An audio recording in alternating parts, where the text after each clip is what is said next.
اللہ الرحمن الرحیم. آج ہم اس جگہ پہ آئے جس کو اینڈ آف یورپ کہا جاتا ہے. پورے یورپ کے بر اعظم کا بالکل جنوب میں آئے، ساؤتھ میں. تو یہ اختتام ہو رہا ہے پورتگال میں، اور اس جگہ کو کاپو دو روکا کہا جاتا ہے.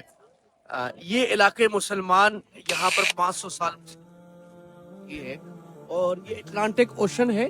دنیا کے جو دو بڑے سمندر ہیں، پیسیفک اٹلانٹک. تو یہاں سے اگر سیدھا جائیں تو امریکہ آتا ہے، اگر آپ چھلانگ ماریں گے سمندر میں جائیں گے تو امریکہ میں جا کے نکلیں گے. تو کیا کہتے ہیں، ادھر ڈوبے ادھر نکلے، ادھر ڈوبے ادھر نکلے، نہیں جیتے جہاں میں اہل ایمان صورت خورشید جیتے ہیں.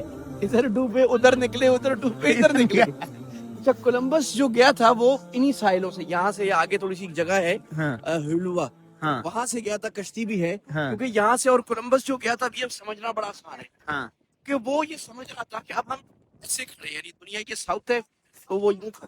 کولمبس یہ سمجھ رہا تھا کہ جب میں مغرب کی طرف جاؤں گا یہاں سے تو جو ہے نا، وہ لوگ کہتے تھے کہ دنیا فلیٹ ہے، سیدھا جاؤ گے تو آگے گر جاؤ گے، کیونکہ اس کے آگے سمجھ. کولمبس کا ہی نظریہ تھا اس وقت، یا اس وقت کے جو اس کے ساتھ ماہرین تھے، کہ دنیا گول ہے. کیوں جاؤ گے تو مشرق کی طرف نکلو گے اور انڈیا پہ پہنچو گے. تو وہ انڈیا، کیونکہ انڈیا سونے کی چڑیا تھی اس وقت، وہ انڈیا کے لیے نکلا تھا یہاں سے کہ میں انڈیا جاؤں گا، اور انڈیا میں مسلمانوں کی ہماری حکومت تھی اور دنیا کی سب سے امیر انڈیا جانے کے لیے نکلا تھا.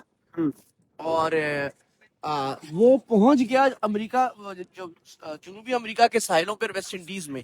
ان جزیروں کا نام ویسٹ انڈیز اس لیے پڑا کہ اس نے سمجھا کہ میں ابھی انڈیا کے اور ہندوستان کے مغرب میں، انڈیا کے مغرب میں پہنچ گیا ہوں. لیکن وہ اس نے ایک نیا جزیرہ ڈسکور کیا تھا، ایک نیا بر اعظم امریکہ.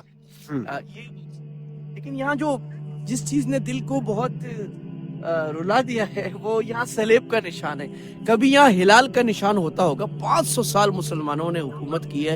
ہماری طب، ہماری میڈیسن، ہماری یونیورسٹی، ہمارے علماء، ہمارے مفسرین، محدثین، ہماری تہذیب، ہماری حضارہ، مسلمانوں کی کھیتی باڑی کا فن، مسلمان پھل یہاں اس علاقے میں لائے.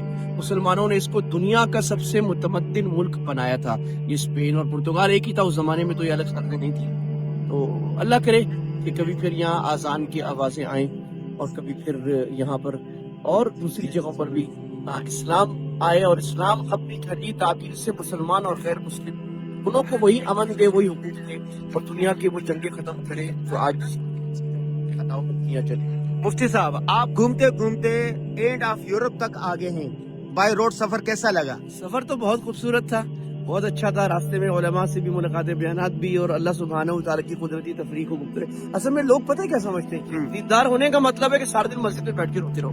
یہ بڑا غلط نظریہ ہے. بھائی اسلام نے ہمیں تفریح کا بھی بتایا ہے، تفریح کرنا، اور وہ اچھے نظریے سے کرنا کہ اللہ کی قدرت دیکھ کر اللہ تعالیٰ کی قدرت کو اور اللہ کو پہچانیں گے تو یہ اچھی بات ہے.